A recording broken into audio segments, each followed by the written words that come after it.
Graça e paz, meus irmãos. Momento de devocional. Tome a sua Bíblia no Salmo 138, versículo 6. Vamos ao texto. Ainda que o Senhor é excelso, atenta todavia para o humilde, mas ao soberbo conhece-o de longe. Amados irmãos, nós estamos diante do Salmo de Davi, o Salmo 138, é atribuído a ele. Trata-se de um salmo de ação de graças. Provavelmente ele escreveu após uma grande vitória ou um livramento. Neste salmo, Davi reconhece que Deus respondeu às suas orações. E mais do que corresponder às suas orações, Deus o sustentou em meio às dificuldades. E isso mostra a fidelidade de Deus para com Davi. Porque fidelidade, ela é mostrada, demonstrada, atestada nos dias de dificuldade. Fidelidade nós vemos quando o problema bate na nossa porta. Quem são os que permanecem? É aí que nós vemos a fidelidade. A fidelidade que não é cultivada ou mantida pela conveniência de tempos bons. A fidelidade que é para além das circunstâncias. É bonito ver que neste salmo, Davi reconhece que Deus atendeu às suas orações, mas ele também reconhece que Deus o sustentou. Então Deus sempre esteve com ele, no livramento, no cuidado. Apesar de ser uma canção pessoal, o tom do salmo aqui é universal. Por quê? Davi, no verso 4, ele olha para o futuro. Porque no verso 4 ele imagina todos os reis da terra louvando ao Senhor. E olha que Davi era rei de Israel, mas aqui o verso 4 tem um quê profético e messiânico, porque ele imagina todos os reis da terra adorando o único rei, Jesus Cristo. O reinado de Deus sendo reconhecido por todas as nações. A estrutura do Salmo 138, do versículo 1 ao versículo 3, Davi louva a Deus por sua fidelidade e por ter respondido às suas orações. Irmãos, nós servimos um Deus relacional. Nós servimos um Deus que, ao falarmos, Ele escuta. É o que nós vamos meditar daqui a pouco no verso 6, que é o centro deste devocional. Do verso 4 ao verso 5, Davi expressa a esperança de que os poderosos da terra reconheçam ao Senhor. Porque sim, o reinado do Senhor, ele foi primeiramente anunciado para os humildes. É só você ver o nascimento de Jesus anunciado em Lucas, em Mateus. Quem são os primeiros a ter contato com o menino? São os pastores, aqueles que estavam guardando seus rebanhos, o povo humilde.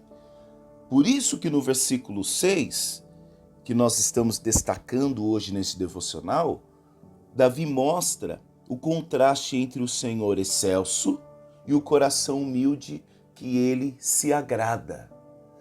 Aliás, em Lucas capítulo 1, o versículo 52, nós vemos Maria louvando a Deus após ela receber o anúncio de que seria a mãe do Salvador e após a visita à sua prima Isabel.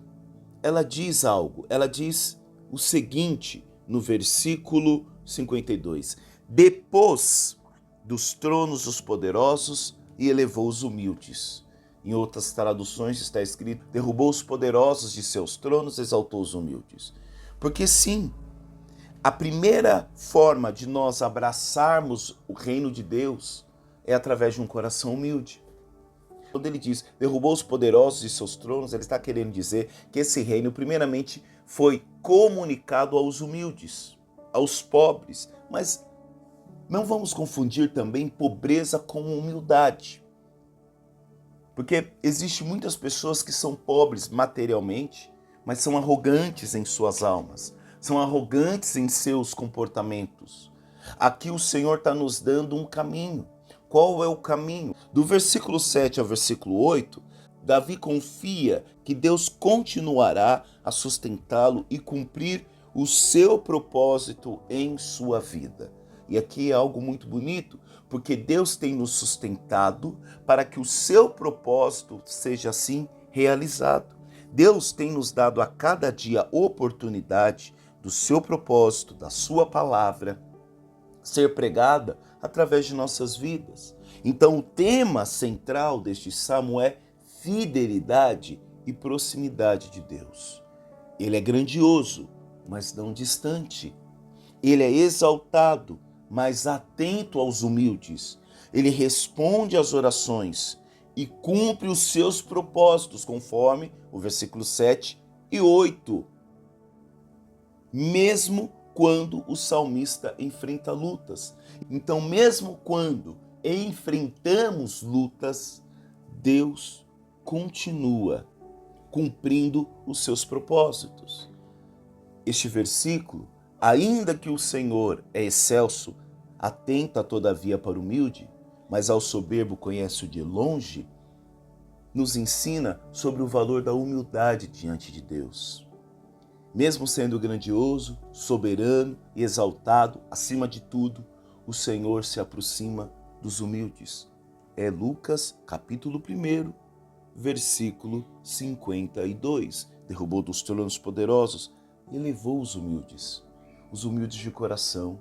Porque para abraçarmos esse reino, nós precisamos ser humildes de coração. Humildes no nosso entendimento, humildes na nossa forma de viver esta palavra. Mas tem um contraste. O Senhor fala agora do soberbo. O Senhor conhece o coração soberbo. O Senhor conhece o coração orgulhoso. E quem é o soberbo na Bíblia? O soberbo é aquele que insiste em fazer tudo com a força do seu braço.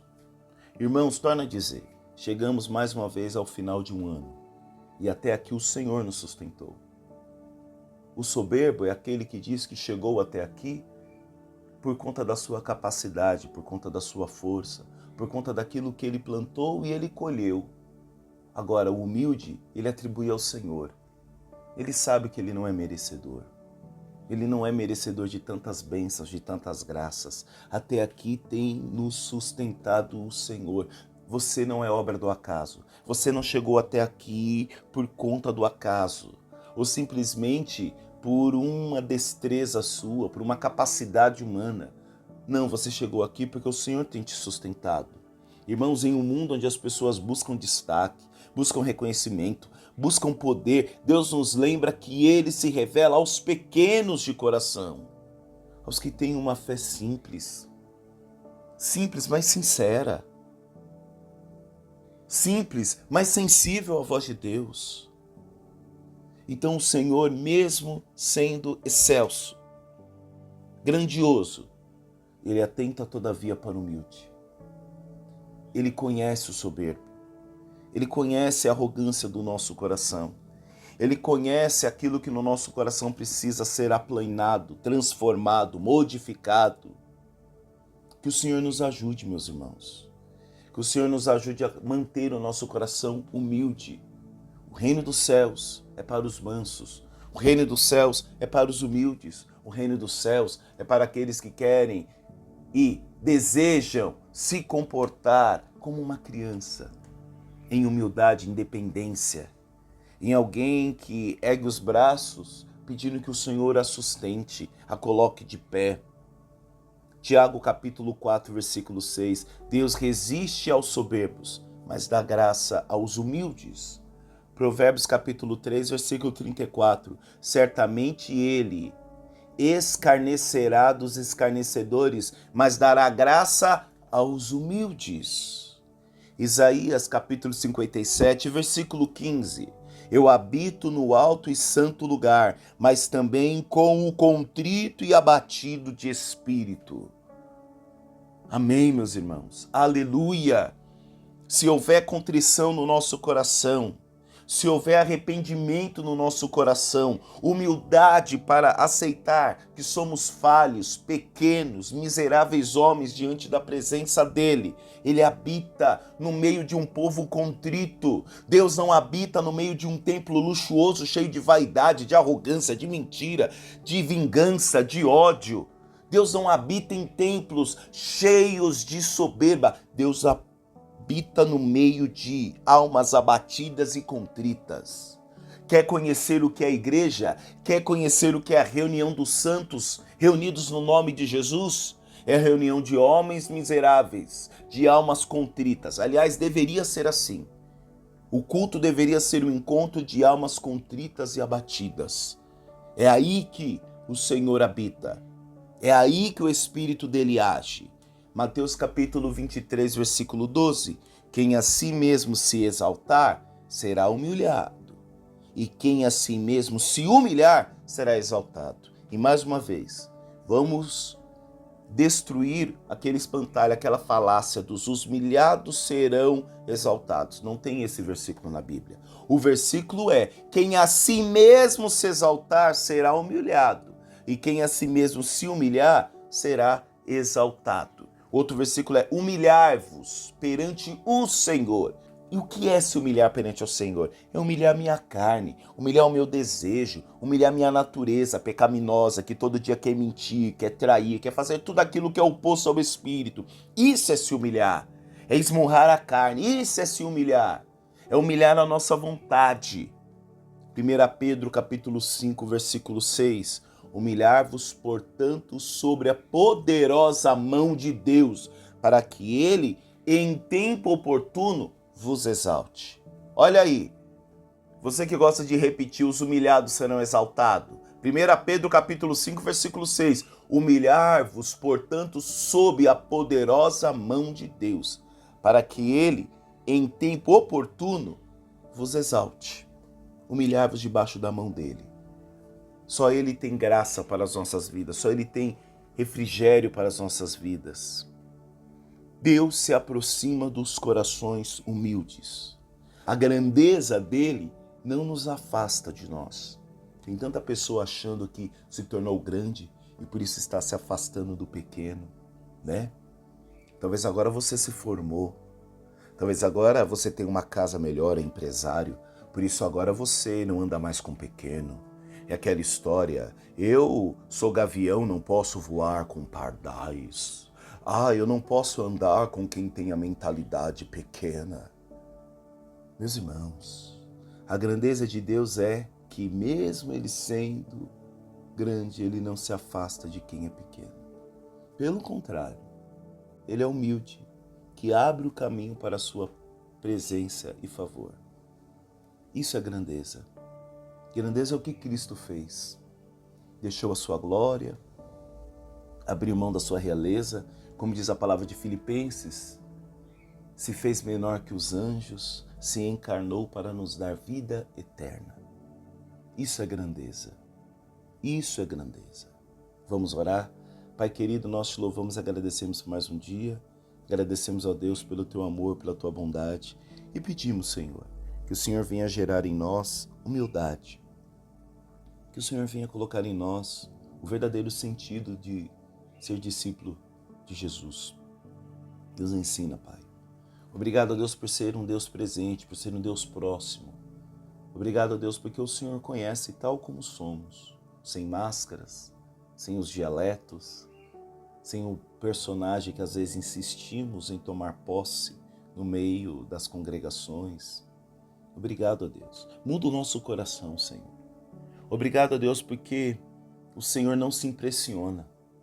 Nada podemos fazer para impressionar o Senhor. Nada podemos fazer que irá constranger o Senhor. O Senhor, na verdade, conhece o nosso coração, Pai. Por isso nos arranca da impiedade, nos arranca da mentira, nos arranca de tudo aquilo, ó Pai, que dão testemunha o Teu reino, Pai. É o que nós te pedimos no nome de Jesus. Amém. Forte abraço, meu irmão e minha irmã. Deus abençoe. Até amanhã. Tchau, tchau. Fique com Deus.